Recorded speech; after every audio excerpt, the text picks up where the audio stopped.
At every key time, there has to be a face-off.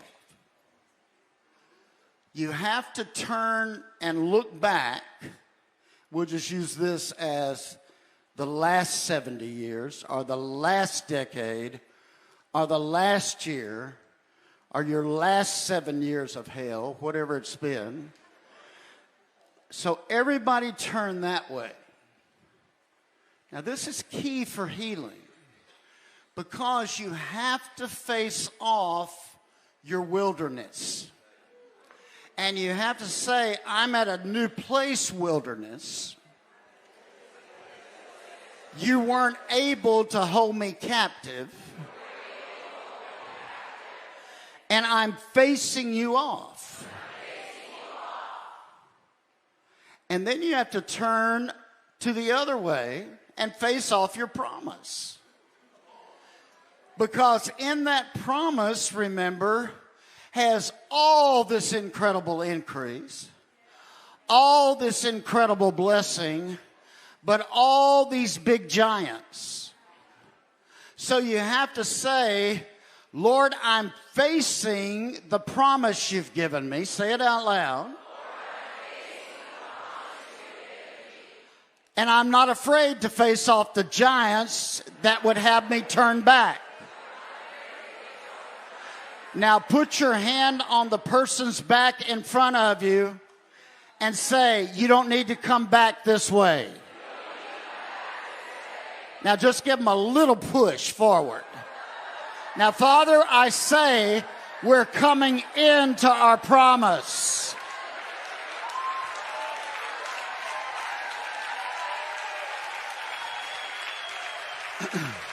Now, you may be seated for a moment. And I'm getting ready to transition this to the man that will help us pray for our nation.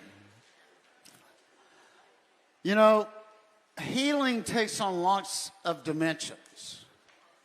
My whole testimony revolves around healing. When I was 18, I collapsed. I had gone through a traumatic time with our family, who had lots going for it, lots of potential, lots of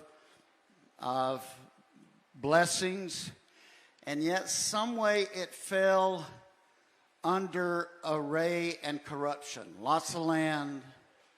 And my dad died a very tragic death at 39. And I was left responsible for all of it.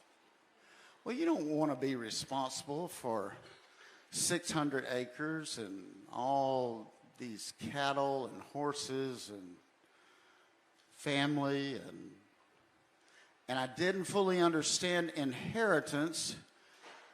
I had come to know Jesus, but I had not really surrendered fully to it. And so for a couple of years, I really just sort of rebelled against the responsibility, even though I had it. But some way or another, I understood I was the firstborn, and I had a responsibility. And with it, lots of trauma, lots of sickness. My grandmother on my mother's side was a godly woman, a Chickasaw woman. She and my great-grandmother, godly. And I went over to see her one day during college, and I said, I just come over to see her because she had such a godly influence in my life. And she said, you're going in the wrong direction, and I refuse for you to go in the same direction your dad ended up. And I said, I did not really come over here for you to preach to me. You know, you're 18, you know more than Jesus, and so you didn't need to hear about him, you know. And she said, she walked over and she did something that started changing my life. She set down this chicken fried steak and gravy and all that in front of me, and then she turned with the back of her hand and knocked me out of the chair. And she said, I'm going to let the Lord deal with you. And I got this creepy feeling all over me. You know how that goes. But 3 months later, I was under oxygen in the hospital. And of course, she was a nurse in that hospital. And she came and said, I told you this was going to happen. But God put me in the room with a Pentecostal pastor. He introduced me to someone I didn't know, Holy Spirit. For 3 days, the Lord visited me. His glory. He got out of the hospital. He said, all you have to do is read a couple of, a chapter in the Old Testament, chapter in the New Testament, your Psalms and Proverbs every day, and pray and you'll be fine. Well, you know what? I knew some way he was right, and I started, and I got to a place in Proverbs chapter 3, on September the 3rd, 1972, and all of a sudden the Spirit of God came down and visited me. And in Proverbs 3 it says, lean not on your own understanding, trust in me with all your heart, and I'll direct your path.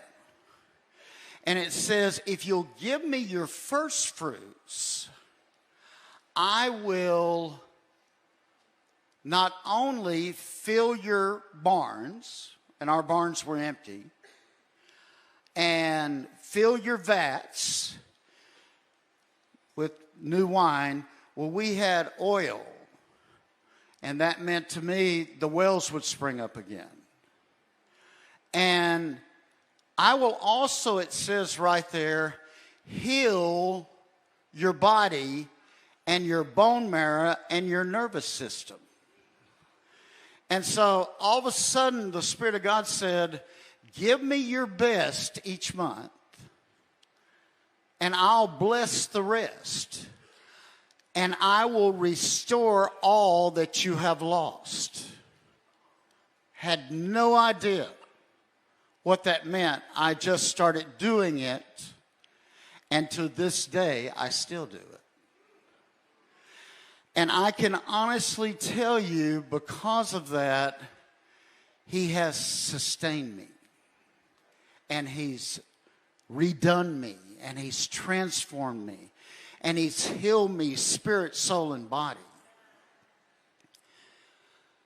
Well, with that, God not only can heal us, spirit, soul, and body, but He can heal the land.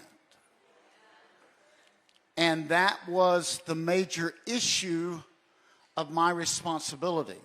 Well, coming from native culture, you understand the importance of the land. You understand the importance of first peoples. Why He put a certain first people in the land, because what He did with those people was He coded the DNA of the land within them. And so there's some way that the land can be healed.